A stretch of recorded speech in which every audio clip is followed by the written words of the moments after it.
പ്രളയ ഭൂതലേ ശ്രീമതേ ഭക്തിവേദാന്ത സ്വാമിന്നിതി നാമിനെ. നമസ്തേ സാരസ്വതേ ദേവേ ഗൗരവാണി പ്രചാരിണേ നിർവിശേഷ ശൂന്യവാദി പാശ്ചാത്യദേശതാരിണേ. ജയ ശ്രീകൃഷ്ണ ചൈതന്യ പ്രഭു നിത്യാനന്ദ ശ്രീ അദ്വൈത ഗദാധര ഗൗരഭക്തവൃന്ദ.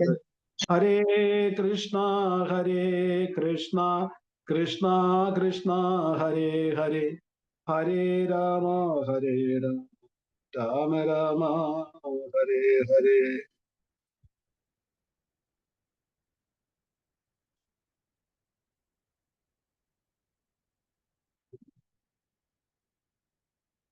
ഹരേ കൃഷ്ണ. ആരുടെ ആയിരുന്നു? ഓക്കെ, എല്ലാവർക്കും നമ്മളുടെ ഇന്നത്തെ ഈ ക്ലാസ്സിലേക്ക് സുസ്വാഗതം. നമ്മൾ ഗുരുവാഷ്ടകത്തിന്റെ 6ാമത്തെ ശ്ലോകത്തിലാണ് എത്തി നിൽക്കുന്നത്. കഴിഞ്ഞ ക്ലാസ് വരെ നമ്മൾ 5 ശ്ലോകങ്ങൾ ചർച്ച ചെയ്തായിരുന്നു. ആർക്കെങ്കിലും ഓർമ്മയുണ്ടോ കഴിഞ്ഞ ക്ലാസ്സിൽ എന്താ ചർച്ച ചെയ്തെന്ന്? ഞാൻ ചോദിക്കുന്നില്ല.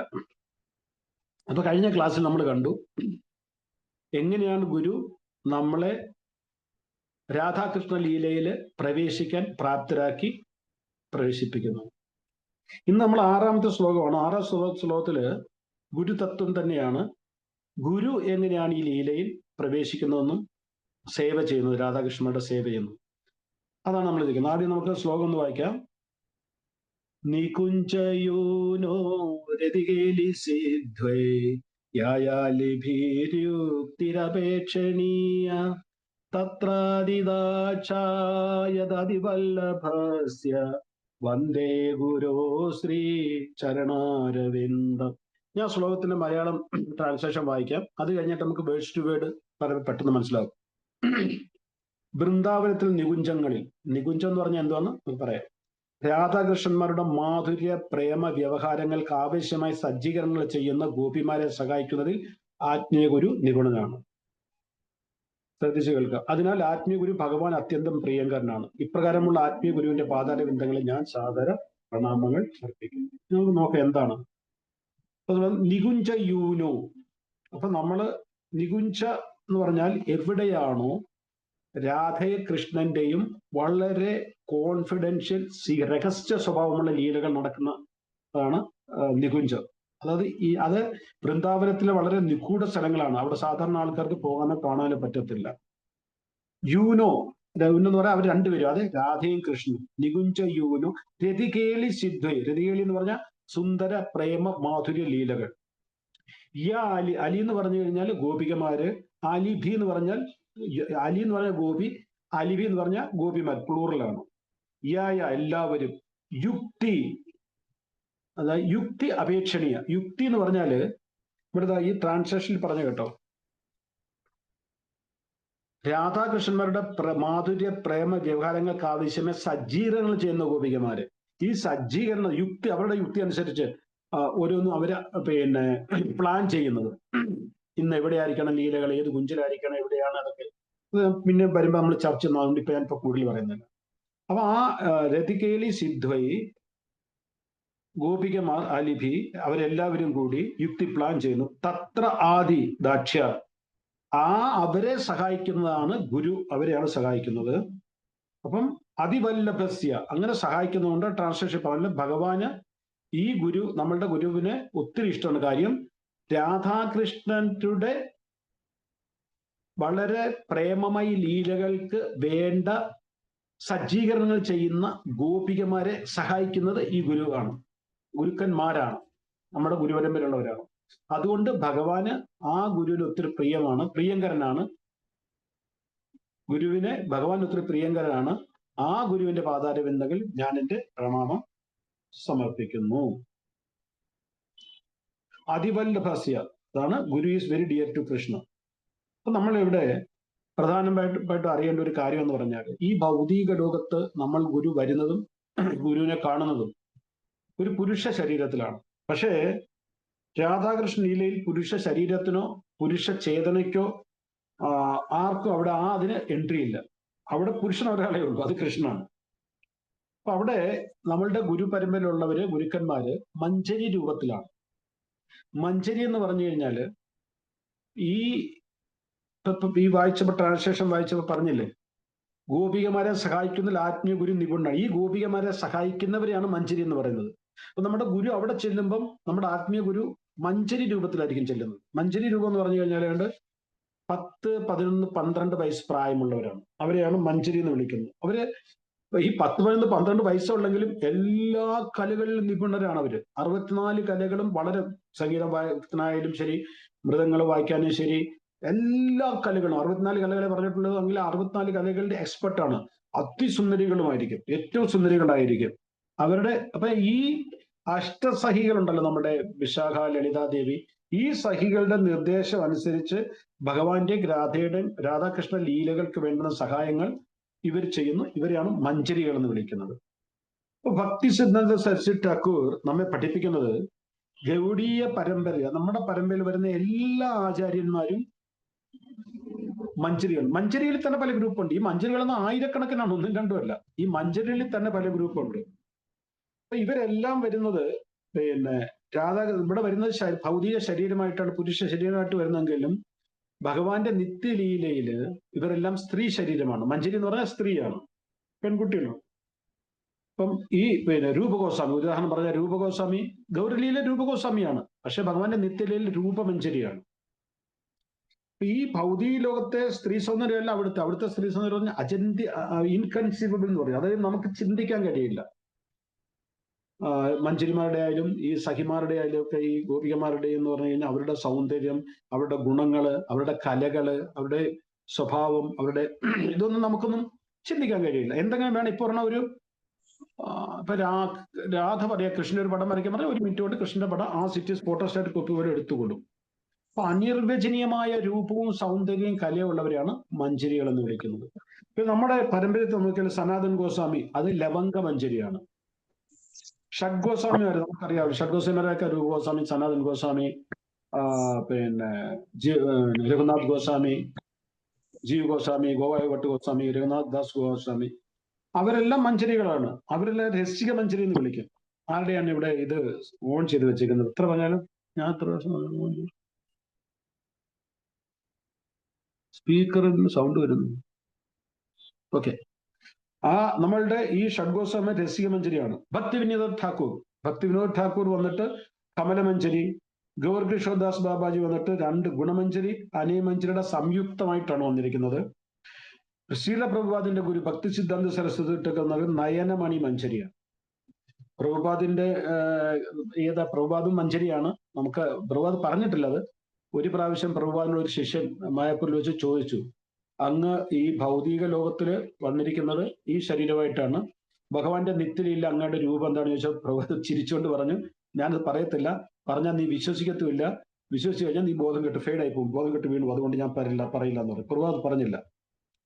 പ്രഭുപാദിന്റെ ലീലകളൊക്കെ നോക്കിക്കഴിഞ്ഞാൽ വളരെ നമുക്ക് കലിയുഗത്തിൽ ആർക്കും വിശ്വസിക്കാൻ കഴിയാത്ത ലീലകളൊക്കെ പ്രഭുപാദിന്റെ ഉണ്ട്. ഒരുപാട് ലീലകളുണ്ട്. ഒരു പ്രാവശ്യം ദീക്ഷ നടന്നുകൊണ്ടിരിക്കുന്ന സമയത്ത്, അന്ന് ആദ്യ സമയത്ത്, അപ്പൊ അന്ന് ദീക്ഷയ്ക്ക് 5-6 പേരൊക്കെ കാണത്തുള്ളൂ. അപ്പൊ ആദ്യം വിളിച്ച ആള് ഭയങ്കരമായിട്ട് സിഗരറ്റ് വലിക്കുന്ന ആള്. ആദ്യം വിളിച്ച ആള് പ്രഭാത് പേര് വിളിച്ചു, വന്നു, ഇരുന്നു, 4 നിയമം പറയാൻ പറഞ്ഞു. 4 നിയമം പറഞ്ഞു.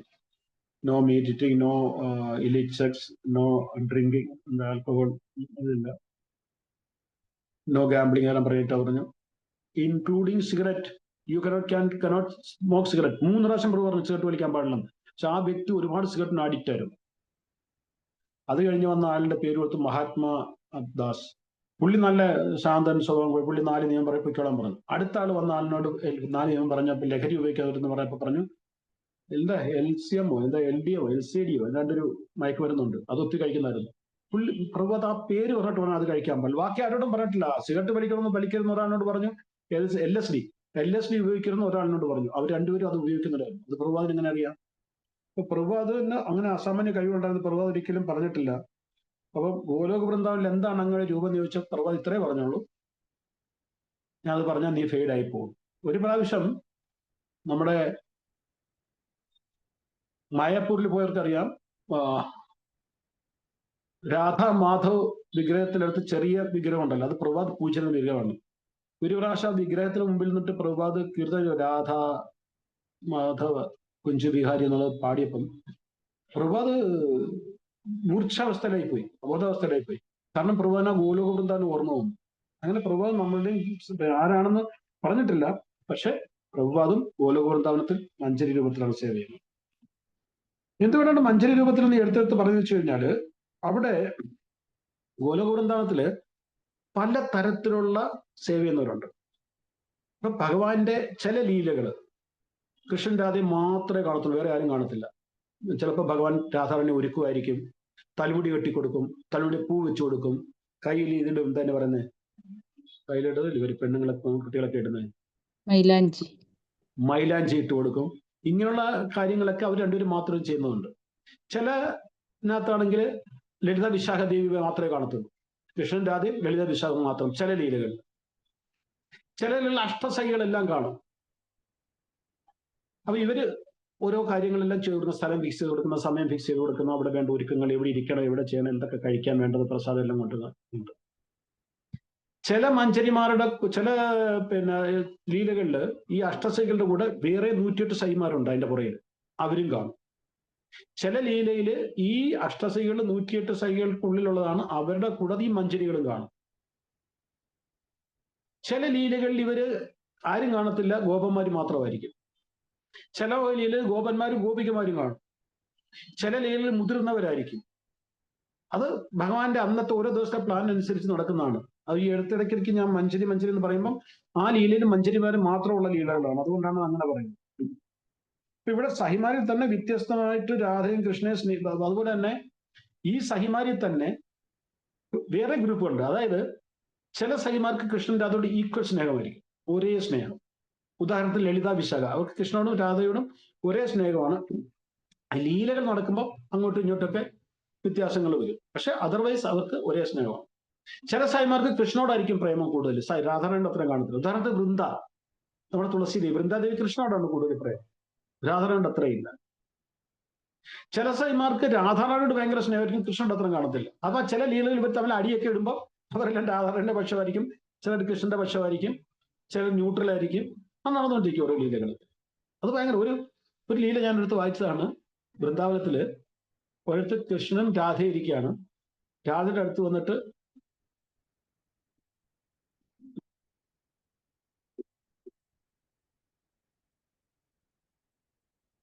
വിഷാദ ദേവി ഒരിടത്ത് വന്നിരുന്നപ്പം രാധാറാണി എന്ത് ചെയ്തു, കൃഷ്ണന്റെ വിശാഖയുടെ തുണി തമ്മിൽ കൂട്ടിക്കെട്ടി വെച്ചു. അപ്പൊ എന്തോ പറയാൻ വേണ്ടി, എന്തോ ചെയ്യാൻ വേണ്ടി വിശാഖ ദേവി ചാടി എന്നിട്ടുകൊണ്ട് കൃഷ്ണനെ വലിച്ചുകൊണ്ട് പോകും. ഇതൊക്കെ അവരുടെ ലീലകളിൽ ഓരോ ദിവസം ഓരോ നിത്യ ലീലകളാണ്, നമുക്കൊന്നും അത് ചിന്തിക്കാൻ കൂടി കഴിയില്ല. അപ്പൊ ചിലർക്കാണെങ്കിൽ രാധയോടായിരിക്കും ചിലർക്ക് സ്നേഹം, ചിലർക്ക് കൃഷ്ണനോടായിരിക്കും ചിലർക്ക് സ്നേഹം, ചിലർക്ക് രണ്ടുപേരോടും ഒരേപോലെ സ്നേഹമായിരിക്കും. ഇപ്പൊ നമ്മുടെ പരമ്പരയിൽ നോക്കിക്കഴിഞ്ഞാൽ, അതായത് ഗൗഡീയ വൈഷ്ണവ സമ്പ്രദായത്തിൽ നോക്കിക്കഴിഞ്ഞാൽ നമ്മളുടെ ആചാര്യന്മാരെല്ലാം രാധയോടാണ് അധികം പ്രേമം. ഗൗഡീയ വൈഷ്ണവ സമ്പ്രദായം എന്ന് പറഞ്ഞാൽ ഏറ്റവും കൂടുതൽ രാധയോടാണ് സ്നേഹം. അതുകൊണ്ടാണ് ചൈതന്യ മഹാപ്രഭുവിന്റെ രൂപത്തിൽ വന്നപ്പോൾ നമ്മുടെ സമ്പ്രദായത്തിൽ ഭഗവാൻ വന്നത്. കാര്യം ഇവിടെ ഏറ്റവും കൂടുതൽ നമ്മൾ പ്രേമിക്കുന്നത്, സ്നേഹിക്കുന്ന, ആരാധിക്കുന്ന രാധയാണ്. ഭക്തി സിദ്ധാന്ത സരസ്വതി ഠാക്കൂറിന്റെ ഒരു ഒരു കോട്ടുണ്ട്, വചനമുണ്ട്. അദ്ദേഹം പറയുന്നത്, അദ്ദേഹം ഒരിക്കൽ പറഞ്ഞതാണ്, നമ്മളുടെ സമ്പ്രദായവും ബാക്കിയുള്ള സമ്പ്രദായവും എന്താണ് വ്യത്യാസം വെച്ച് കഴിഞ്ഞാൽ, ബാക്കിയുള്ള സമ്പ്രദായത്തിൽ അവരെ ഏറ്റവും കൂടുതൽ സ്നേഹിക്കുന്നത് കൃഷ്ണനെയാണ്. കൃഷ്ണൻ രാധയെ സ്നേഹിക്കുന്നു, അതുകൊണ്ട് അവർ രാധയുടെ സേവ ചെയ്യുന്നു. ആക്ച്വലി അവർ കൃഷ്ണന്റെ സേവയാണ്. ഇപ്പൊ നമ്മള് എവിടെ പോയ ഉടുപ്പി കൃഷ്ണന്റെ അമ്പലത്തിൽ പോയി കഴിഞ്ഞാൽ അവിടെ കൃഷ്ണനാണ്, കൃഷ്ണനെയാണ് അവിടെ ആരാധിക്കുന്നത്. അപ്പൊ ചിലടത്ത് അവര് രാധയെ ആരാധിക്കുന്നുണ്ടെങ്കിൽ എന്തുകൊണ്ട് ആരാധിക്കുന്നത്? കൃഷ്ണന്റെ പ്രേമഭാജനമാണ്. അവർക്ക് കൃഷ്ണനെ മതി, രാധയായിട്ട് അത്ര അറ്റാച്ച്മെന്റ് ഇല്ല. പക്ഷെ ഗൗഡീയ വൈഷ്ണവ സമ്പ്രദായത്തിൽ നമ്മുടെ ആചാര്യം പറയുന്നതാണ്, നമ്മളുടെ ആരാധ്യ ദേവൻ എന്ന് പറയുന്നത് രാധാറാണിയാണ്. രാധാറാണിയുടെ മനം കവർന്നവനാണ് കൃഷ്ണൻ. അതുകൊണ്ടാണ് നമ്മൾ കൃഷ്ണന്റെ സേവ ചെയ്യുന്നത്. നമ്മുടെ ആചാര്യന്മാര് പറയുന്നതാണ്. സ്നേഹം ആരോടാണ് നമുക്ക്? ഭക്തി ആരോടാണ്? രാധാറാണിയോട്. നമ്മളുടെ ആരാധ്യ ദേവത രാധാറാണി. ആ രാധാറാണിയുടെ മനം കവർന്നവൻ ആരാണോ അവനെ നമ്മൾ സേവ് ചെയ്യുന്നു. കാരണം രാധാറാണിയുടെ പ്രേമഭാജനമായതുകൊണ്ട്. അപ്പൊ ഇവിടെ നമ്മൾ രാധാറാണിയുടെ ഭക്തരാണ്. ഓക്കെ. അപ്പൊ ഗുരു ആരാണ്? നികുഞ്ചയൂനോ രതികേലി സിദ്ധ, രാധാകൃഷ്ണന്റെ ഗോപനീയ ലീലയിൽ, അതായത് രഹസ്യലീലയിൽ അത് അവർക്ക് വേണ്ടി പ്ലാൻ ചെയ്യുന്നത്. രാധയ്ക്കും കൃഷ്ണന്റെയും പ്രേമലീലകള് ശരിയായ രീതിയിൽ നടക്കാൻ വേണ്ടി, അതാണ് യുക്തി എന്നുള്ള വാക്കുന്നത്. അവിടെ ചെയ്യുമ്പം നമ്മുടെ ഗുരുവിന്റെ രൂപത്തിലോ ഗുരുവിന്റെ ശരീരത്തിലോ അല്ല, മഞ്ചരിയുടെ രൂപത്തിൽ അവർ ചെയ്യുന്നു.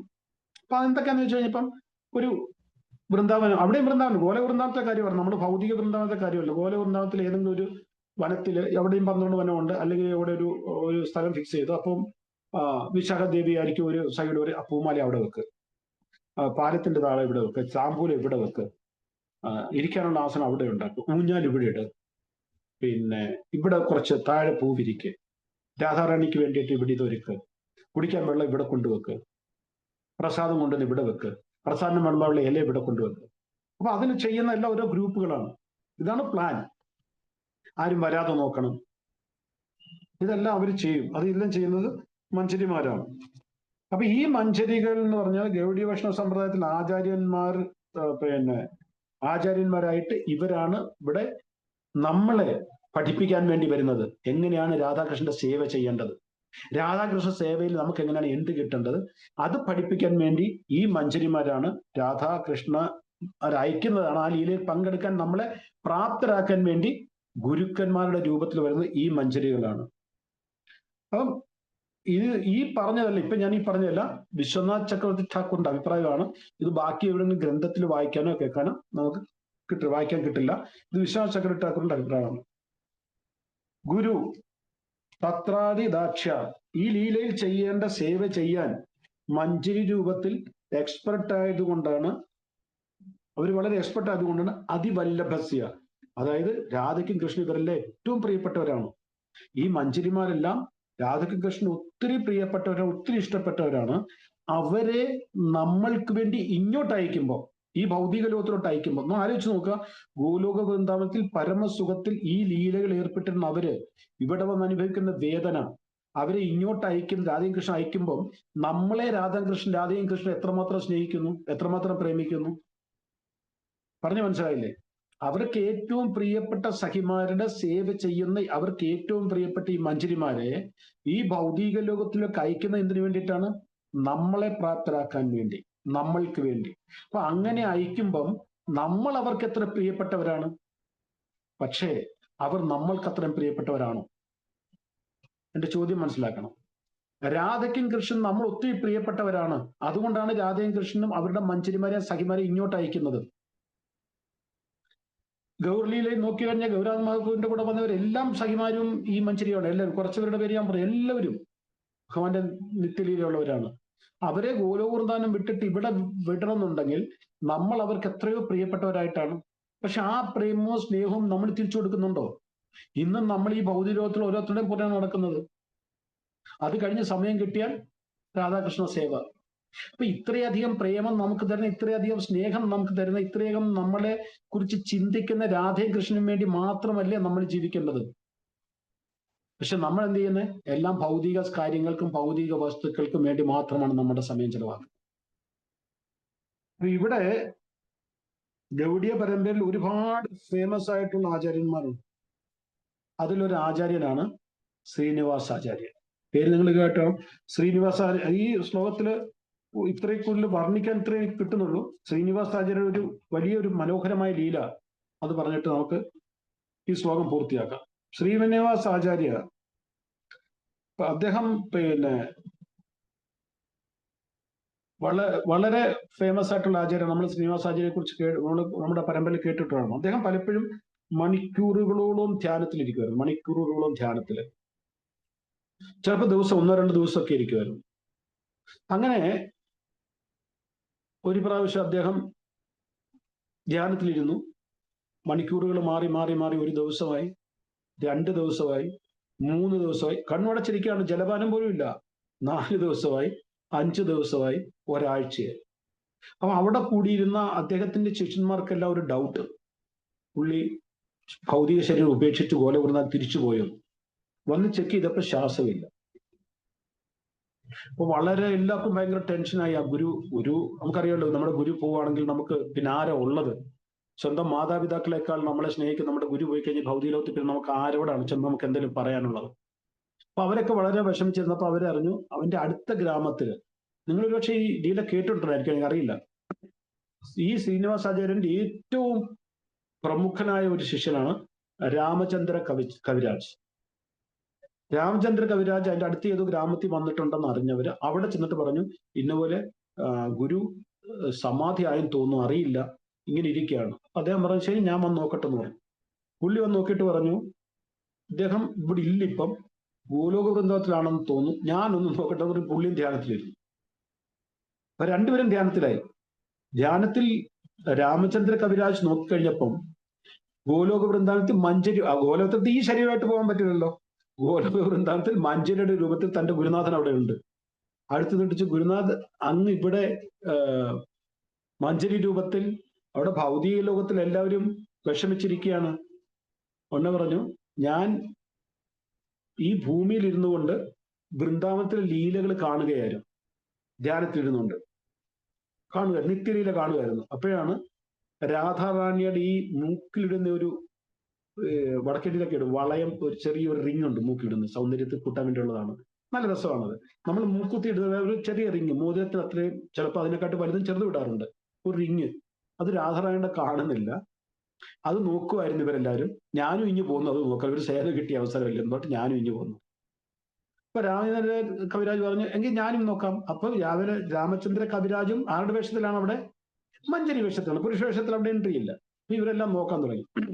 അപ്പൊ ഇത് കേൾക്കുമ്പോൾ നമുക്കൊരു 2-3 കാര്യങ്ങൾ മനസ്സിൽ ചോദ്യം വരും. ഒന്ന്, ഒരു മൂക്കിലെ ഇത് പോയതിന് എന്തിനാ ഇത്രയും നോക്കേണ്ട കാര്യം എന്തുവാ? പോയി രാധാറാണിക്ക് എന്തുവാ, ഇഷ്ടം പോലെ കിട്ടും, അതിന് ഇത്രയും ടെൻഷൻ അടിക്കേണ്ട കാര്യം എന്തുവാ? രാധാറാണിക്ക് ഒത്തിരി പ്രിയപ്പെട്ടതായിരുന്നു, അത് ശരിയാണ്. എന്നാലും ഇത് ലീലയാണ്. ലീലയിൽ എന്താണ് ചെയ്യുന്നത്? അന്നത്തെ ഒരു ലീല അതായിരുന്നു, അതെല്ലാവരും നോക്കുക. അല്ലെ രാധാറാണിക്ക് അതില്ലെങ്കിൽ രാധാറാണിയുടെ സൗന്ദര്യ പ്രസക്തി ഇല്ലാതാവുമോ? അല്ലെ രാധാറാണിക്ക് ഒരെണ്ണം വേണം, എന്താ ഭൂമി മൊത്തം റിങ്ങാക്കാൻ കഴിയും രാധാറാണിക്ക്? അപ്പൊ ആ റിങ്ങില്ലാത്തതുകൊണ്ട് രാധാറാണി 2 കാര്യങ്ങളാണ് ഉണ്ടെന്ന്. ഒന്ന്, തന്റെ സഹിമാർക്ക് സേവ ചെയ്യാൻ അവസരം കൊടുക്കുന്നു. 2, ഒരു ലീല. ഇത്രയേ ഉള്ളൂ.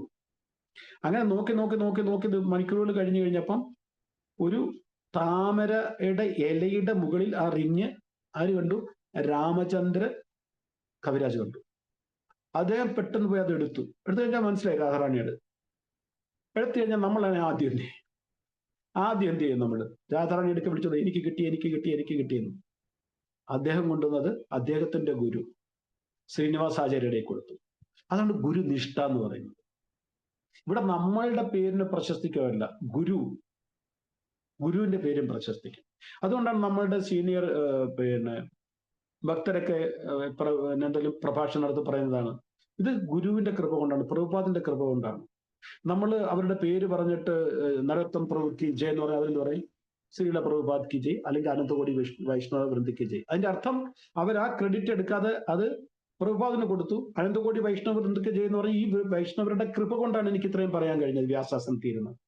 എന്റെ കഴിവല്ലത്, അത് പ്രഭുപാദിന്റെ കൃപയും ഇവരുടെ ആശീർവാദം കൊണ്ടാണ്. അത് അങ്ങ് കൊടുത്തു, ഞാൻ അകത്ത് വെക്കുന്നില്ല. ആ കിട്ടിയ ഈ വെളിയിലൊക്കെ എന്ന് പറഞ്ഞാൽ ആർക്കെങ്കിലും എന്തെങ്കിലും ഗ്ലോറിഫിക്കേഷൻ കിട്ടിക്കഴിഞ്ഞാൽ അവരുടെ മസിൽ പൊങ്ങും.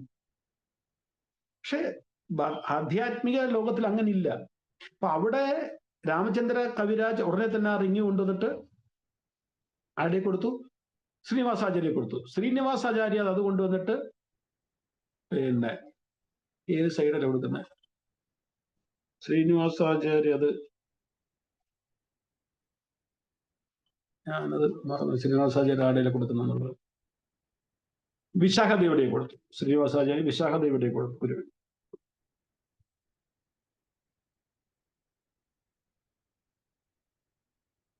വിശാഖദേവിടെ ഡയറക്റ്റ് കൊടുക്കത്തില്ല, രൂപ ഗോസ്വാമി, കറക്റ്റ്, രൂപമഞ്ചരിയുടെ കൊടുത്തു. രൂപമഞ്ചരി അത് വിശാഖദേവിയുടെ കൊടുത്തു.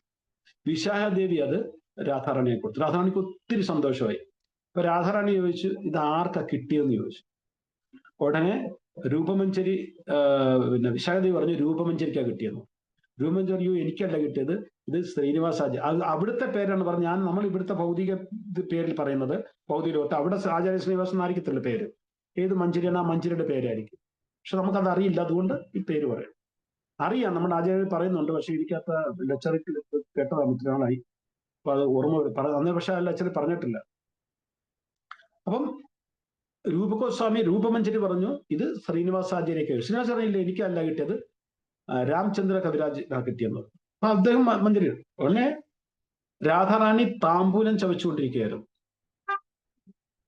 ഈ നമ്മുടെ മുറുക്കാൻകട കിട്ടുന്ന താമ്പൂലം അല്ലത്, ഗോലോക വൃന്ദാവനത്തിലെ താമ്പൂലമാണ്. അതെടുത്തിട്ട്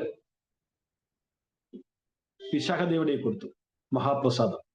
എത്രമാത്രം രാധാറാണിക്ക് സന്തോഷം ഉണ്ടായിട്ടായിരിക്കും സ്വന്തം ഉച്ചിഷ്ടം എടുത്തു കൊടുത്തത്. വിശാഖദേവി അത് രൂപമഞ്ചരിയെ കൊടുത്തു. രൂപമഞ്ചരി ശ്രീനിവാസ, അതാ ഗുരു പരമ്പര. ഇത് മനോഹരമാണ്. ശ്രീനിവാസാചാര്യ എന്ത് ചെയ്തു അത്? അപ്പൊ അവിടെ രാമചന്ദ്ര കവിരാജ് സാരി ഉടുത്തിട്ടാണ് നിൽക്കുന്നത്, കാര്യം മഞ്ചരി കൊടുത്തിട്ട്. ആ സാരിയുടെ അറ്റത്ത് അത് കെട്ടിവെച്ചു. ലീല കഴിഞ്ഞു. ലീല കഴിഞ്ഞപ്പം ശ്രീനിവാസാചാര്യയോട് രാമചന്ദ്ര കവിരാജ് ചോദിച്ചു, നമുക്കിനി തിരിച്ചു പോകണ്ടേ, അവിടെ ബാക്കി ലീല കിടക്കുകയാണ്. ഓക്കെ, അവർ രണ്ടുപേരും പെട്ടെന്ന് തിരിച്ചു. ഇതിനെല്ലാം കൂടെ എടുത്തത് കുറച്ച് ഒരു ഒന്നോ രണ്ടോ മിനിറ്റുകളായിരിക്കും, അവിടുത്തെ ചിലപ്പോൾ സെക്കൻഡുകളായിരിക്കും, ഇവിടെ അത് ദിവസങ്ങളായി. അവർ കണ്ണു തുറന്നു കഴിഞ്ഞപ്പോൾ എല്ലാവർക്കും ഭയങ്കര സന്തോഷം. ഹരിബോൽ ഹരിബോൽ ഹരിബോൽ എന്ന് പറഞ്ഞ് എല്ലാവരും നൃത്തം ചെയ്യാൻ തുടങ്ങി. അപ്പൊ അവര് പറഞ്ഞു, ഇത്ര മനോഹരമായി സുഗന്ധം ഇന്ന് വരെ നമ്മൾ അനുഭവിച്ചിട്ടില്ലാത്ത ഈ സുഗന്ധം എവിടുന്നാ വരുന്നതെന്ന് ചോദിച്ചു. ഉടനെ ശ്രീനിവാസാചാര്യ രാമചന്ദ്ര ഖാന്റെ ധോത്തി, എന്നാൽ അവിടെ ധോത്തിയായി, ധോത്തിയുടെ അറ്റത്ത് കെട്ടിവെച്ചേക്കുന്ന ആ മഹാപ്രസാദം എടുത്തിട്ട് ശ്രീനിവാസാചാര്യ രാമചന്ദ്ര കവിരാജോട് പറഞ്ഞു, ഇതെല്ലാം മഹാപ്രസാദം എല്ലാവർക്കും കൊടുക്കാൻ പറഞ്ഞു, ഈ ഭൗതിക ലോകത്തിൽ കിട്ടാത്തത്. ഈ കഥ എന്തിനാ പറഞ്ഞെന്ന് ചോദിച്ചു കഴിഞ്ഞാൽ, ആ ഗുരുപരമ്പരയിലാണ് നമ്മളുള്ളത്.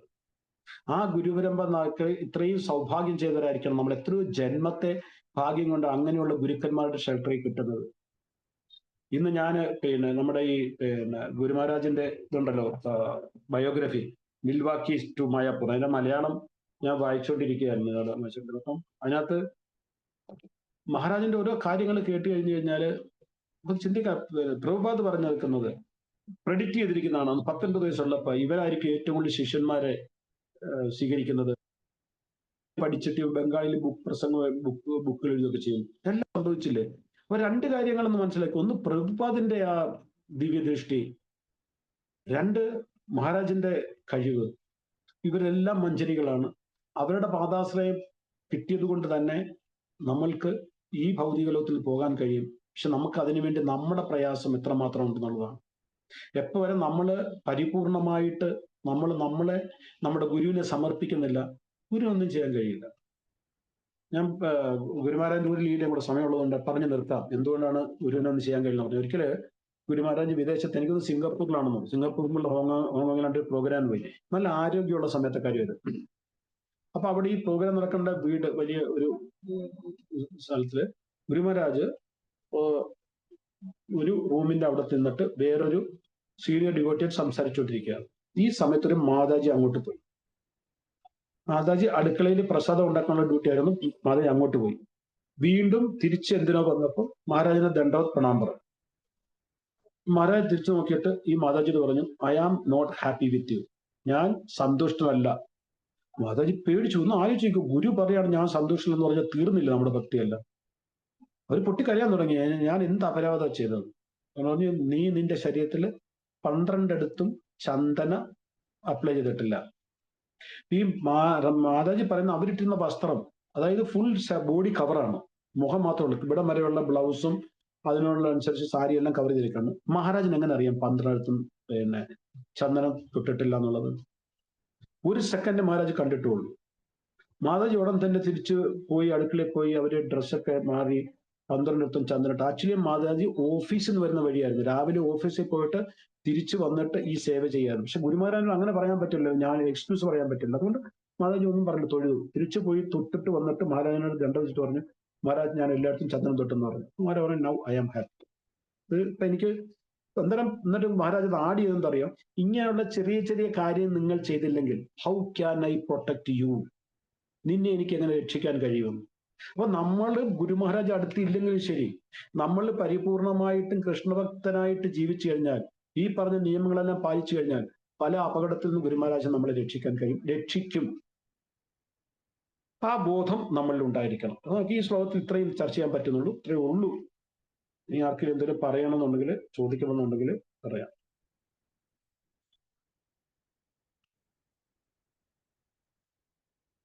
ഹരേ കൃഷ്ണ. എല്ലാവരും ഉറങ്ങിയ അവരുണ്ടോ?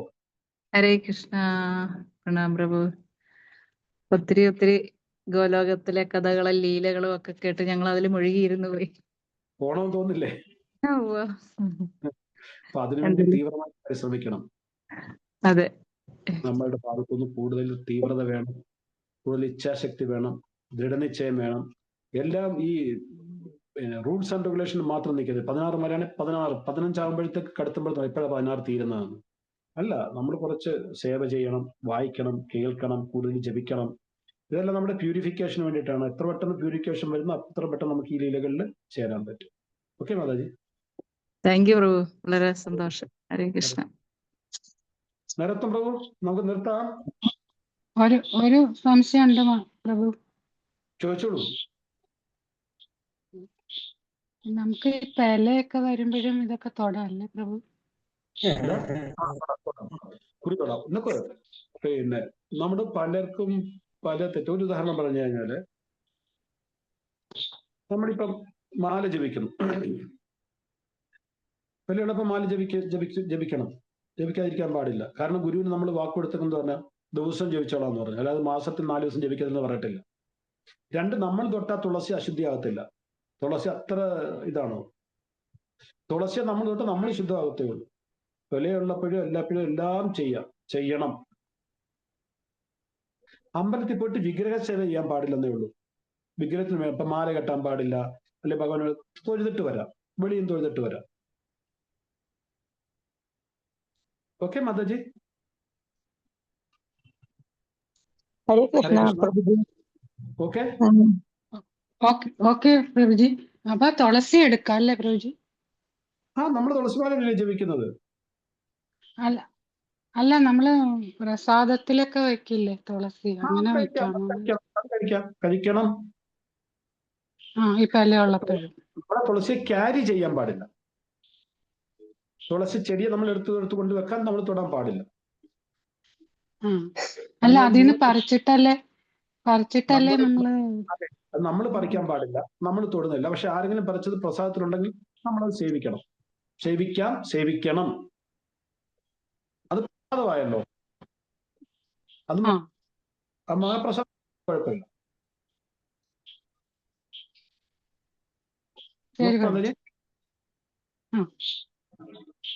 ഹരേ കൃഷ്ണ. ആർക്കെങ്കിലും വേറെ എന്തെങ്കിലും പറയാനുണ്ടോ? ഹരേ കൃഷ്ണ പ്രഭുജി. ഈ അശുദ്ധി ഉണ്ടാവുമ്പോൾ 4 ദിവസം ഭഗവത്ഗീത ഭാഗവതം വായിക്കാമോ പ്രഭുജി? തീർച്ചയായിട്ടും. നമ്മുടെ നാട്ടിൽ ഒരുപാട് മിസ്കൺസെപ്ഷൻ ഉണ്ട്. നമുക്ക് വായിക്കാം. കാര്യം ഭാഗവതം എടുക്കാം. ഭാഗവതം എന്ന് പറയുന്നത് ഭഗവാന്റെ അവതാരമാണ്, ഗ്രന്ഥാവതാരമാണ്. നമ്മൾ തൊട്ട ഗ്രന്ഥം ഭഗവാൻ അശുദ്ധിയാവും? ഇല്ല. അതുപോലെ തന്നെ ഈ സമയത്ത് ഇങ്ങനെയുള്ള ഭക്തി ചെയ്യുമ്പോൾ ഭഗവാൻ കൂടുതൽ പ്ലീസ് ആയിരിക്കും. കാരണം എന്ന് പറഞ്ഞാൽ ഈ അശുദ്ധി സമയത്ത് പറഞ്ഞ ഒരു സ്ത്രീയെ സംബന്ധിച്ചുള്ള ശാരീരികമായി ഒരുപാട് ബുദ്ധിമുട്ടുള്ള സമയമാണ്. ഒരുപാട് ബുദ്ധിമുട്ട്. പ്രത്യേകിച്ച് ഇന്നത്തെ തലമുറയ്ക്കാണെങ്കിൽ പറയാൻ വേണം. എന്റെ മോളൊക്കെ കരയും ഫോണിൽ കൂട്ടിരുന്നിട്ട്. ആ സമയത്ത് നമ്മൾ ഭഗവാനെ സ്മരിക്കില്ല, പിന്നെ ആരെയാ സ്മരിക്കേണ്ടത്? വായിക്കണം. ചിലർക്ക് അങ്ങനെ വളരെ ബുദ്ധിമുട്ട് തോന്നും, വായിക്കാനായിട്ട് ബുദ്ധിമുട്ട്. വായിക്കണ്ട. ചിലർക്ക് തോന്നും. അത് കുട്ടിക്കാലം മുതൽ പഠിച്ചതും കേട്ടും വളർന്നത് അങ്ങനെയാ. എന്റെ കുട്ടിക്കാലത്ത് ഞാൻ എന്റെ അമ്മയുടെ വീട്ടിൽ നിന്ന് വളർന്നത്. അപ്പൊ അമ്മയുടെ അനിയത്തിമാര് 3 പേരുണ്ടായിരുന്നു അന്ന് കല്യാണം കഴിയാത്തവര്. അപ്പൊ അവർക്ക് പ്രത്യേകം റൂം, പ്രത്യേകം പായ, പ്രത്യേകം പാത്രം, കിണറെ തൊടാൻ പാടില്ല, ശരീരത്തെ തൊടാൻ പാടില്ല. അതെ. അപ്പൊ ഞാനന്ന് 8-9 വയസ്സാണെങ്കിലും പറയും, നിക്കർ ഉരിയിട്ടിട്ട് വാടാ കുളിപ്പിക്കാമെന്ന് പറയും. തുണി അശുദ്ധമായി. അപ്പൊ എനിക്ക് വളർന്നു വന്നപ്പോൾ ശരീരത്തെ തൊട്ട അശുദ്ധത്തിലെ വസ്ത്രം എങ്ങനെയാ അശുദ്ധമാകുന്നത്? ശരീരം വലിയ അശുദ്ധമാകണ്ടു, വസ്ത്രം എങ്ങനെയാ? അപ്പൊ നമ്മുടെ സൗകര്യത്തിന് വെച്ച് അങ്ങോട്ടും ഇങ്ങോട്ടും പറ്റും. ഇന്നത്തെ കാലത്ത് ഒരു ഫ്ലാറ്റിൽ ജീവിക്കുന്ന ഭാര്യയും ഭർത്തവേ ഉള്ളൂ, ആഹാരം കുടിച്ചിട്ട് വെച്ചേ പറ്റുള്ളൂ. അന്നത്തെ കാലത്ത് പെണ്ണുങ്ങൾക്ക് അടുക്കള ഭാഗത്തോട്ട് പോലും വരാതെ അവർക്ക് ആഹാരം കൊടുക്കുന്ന വേറെ പാത്രം, അത് കഴുകി വേറെ പായൊക്കെ ഉണ്ട്. ഇന്നെങ്ങനെ എന്ത് ചെയ്യും? 2 ബെഡ്റൂം ഹോൾ കിച്ചണിൽ കിടക്കുന്ന ഭാര്യയും ഭർത്താവും മാത്രമേ എന്ത് ചെയ്യും? രാവിലെ എണ്ണിച്ച് കുളിക്കാതെ ഉണ്ടാക്കേണ്ടി വരും ചിലപ്പം. നമ്മൾ കുളിച്ചിട്ടുണ്ടാക്കും. കുളിച്ചിട്ടേ ഉണ്ടാക്കുള്ളൂ, ശുദ്ധി വേണം, അത് വേറെ കാര്യം. ഭഗവാൻ നേദിക്കേണ്ടതാണ്. പക്ഷെ ഇന്ന് നമ്മൾ പലതും അഡ്ജസ്റ്റ് ആയി പോകുന്നു. ആ കുട്ടിക്കാലം മുതൽ കേട്ട് വളർന്നത് നമ്മുടെ ഇങ്ങനെ തലച്ചു. കാര്യം നമ്മളുടെ സമൂഹത്തിൽ ഏറ്റവും കൂടുതൽ നമ്മളെ പഠിപ്പിച്ചല്ല എന്തുവായിരുന്നു? Don't do that, don't do that, don't do that. എന്ത് ചെയ്യണമെന്നല്ല, അത് ചെയ്യരുത്, ഇത് ചെയ്യരുത്, അങ്ങോട്ട് പോയി ഇങ്ങോട്ട് പോരുത്, എന്ത് ചെയ്യണം നമ്മളെ പഠിപ്പിച്ചിട്ടുണ്ടോ? നമ്മുടെ കുട്ടിക്കാലത്ത് ആരെങ്കിലും പറഞ്ഞു തന്നിട്ടുണ്ടോ വിഷ്ണു സഹസ്രനാമം ചെല്ലണം, അല്ലെ ഹരേ കൃഷ്ണ മന്ത്രം ജപിക്കണം? ഇതല്ല പഠിപ്പിച്ചത്. അത് ചെയ്യരുത്, ഇത് ചെയ്യരുത്, അത് ചെയ്യരുത്, ഡൂസ് കൂടുതൽ. അത് നമ്മളും പഠിച്ചങ്ങ് ഇതായിപ്പോയി. ഭഗവാൻ ഇങ്ങനെ നോക്കിയിരിക്കുകയല്ല, ആരങ്ങോട്ട് പോയാൽ അവന്റെ ചന്തിക്ക് ഒരടി കൊടുക്കണം, അതൊന്നല്ല. കൃഷ്ണൻ വേണ്ടെന്ന് പറഞ്ഞാൽ പ്രേമഭാവം, ഭാവഗ്രാഹി ജനാർദ്ദന, അതാണ്. അത് ഭഗവാൻ അതാണ് നോക്കുന്നത്. പിന്നെ നമ്മൾ നിയമം അനുസരിച്ച് എന്താ ചെയ്യുക? ഒരു ഉദാഹരണം ഞാൻ പറയാം. ഇപ്പൊ നമ്മൾ മന്ത്രങ്ങൾ ചെല്ലുന്നു, ഭാഗവതം വായിക്കുന്നു, അക്ഷരത്തെറ്റുകൾ വരും, തീർച്ചയായിട്ടും വരും. ഇന്ന് വരെ ആദ്യം ഉണ്ടാക്കിയ ചപ്പാത്തി ഒരു അമ്മമാരുടെയും വട്ടത്തിൽ വന്നിട്ടില്ല. കുറെ ഇന്ത്യ പാകിസ്ഥാൻ പോലെയൊക്കെയുള്ള ഷേപ്പിലാണ് വന്നിട്ടുള്ളത്. അതുപോലെ തന്നെ ഉച്ചാരണ ശുദ്ധിയോടുകൂടെ ആദ്യമായിട്ട് എങ്ങനെ വായിക്കാൻ പറ്റുന്ന ആർക്കും ലോകത്തിൽ ഇന്ന് വരെ പറ്റിയിട്ടില്ല. അക്ഷരത്തെറ്റുകൾ വരും, അത് വരും. പക്ഷെ നമ്മൾ എന്തെങ്കിലും കർമ്മകാന്ഡം ചെയ്യുമ്പോൾ, യാഗങ്ങൾ ചെയ്യുമ്പോൾ, വിഗ്രഹ പൂജകൾ ചെയ്യുമ്പോൾ തെറ്റ് വരാൻ പാടില്ല. നമ്മുടെ ഭക്തിക്ക് ഹരേ കൃഷ്ണ മന്ത്രം ജപിക്കുമ്പോൾ തെറ്റും, ചിലപ്പോൾ തെറ്റിയിട്ടുണ്ട്, എല്ലാവർക്കും തെറ്റും. പക്ഷെ നമ്മൾ എന്തെങ്കിലും വിഗ്രഹ സേവ ചെയ്യുകയാണ്, അല്ലെങ്കിൽ യാഗങ്ങൾ ചെയ്യുകയാണ്, അങ്ങനെയൊക്കെ ചെയ്യുമ്പോൾ മന്ത്രം തെറ്റി വിവരമായി. വിഗ്രഹസേവയിലും അല്ല, ഈ യാഗങ്ങളിലാണ് കൂടുതൽ. വിഗ്രഹസേവയിലും തെറ്റ് വരാറ്, എന്തെങ്കിലുമൊക്കെ തെറ്റ് വരും. പക്ഷെ യാഗങ്ങൾ ചെയ്യുമ്പോഴും ദേവീ ദേവതമാരുടെ ആരാധന ചെയ്യുമ്പോഴും ഒരു തെറ്റും വന്ന് അവർ സഹിക്കില്ല. അതിന് പിന്നെ പുരാണത്തിൽ ഒരുപാട് കഥകളും ഉണ്ട് അങ്ങനെ തെറ്റ് വന്നതിന്. നമ്മൾ കൃഷ്ണഭക്തിയിൽ നിന്നും നോക്കേണ്ട കാര്യമില്ല. നമ്മുടെ മനസ്സിൽ എന്ത് തോന്നുന്നു, സംശയം ഉണ്ടെങ്കിൽ സീനിയർ ഡിവോട്ടീസിനെ ഗുരുവിനോട് ചോദിച്ചിട്ട് ചെയ്യും, അതേ ഉള്ളൂ. ഓക്കെ, ഹരേ കൃഷ്ണ. നരോത്തം പ്രഭു. ഹരേ കൃഷ്ണ. നമുക്ക് നിർത്താം പ്രഭു. വാഞ്ചാ കൽപതരുഭ്യശ്ച കൃപാ സിന്ധുഭ്യശ്ച പതിതാനാം പാവനേഭ്യോ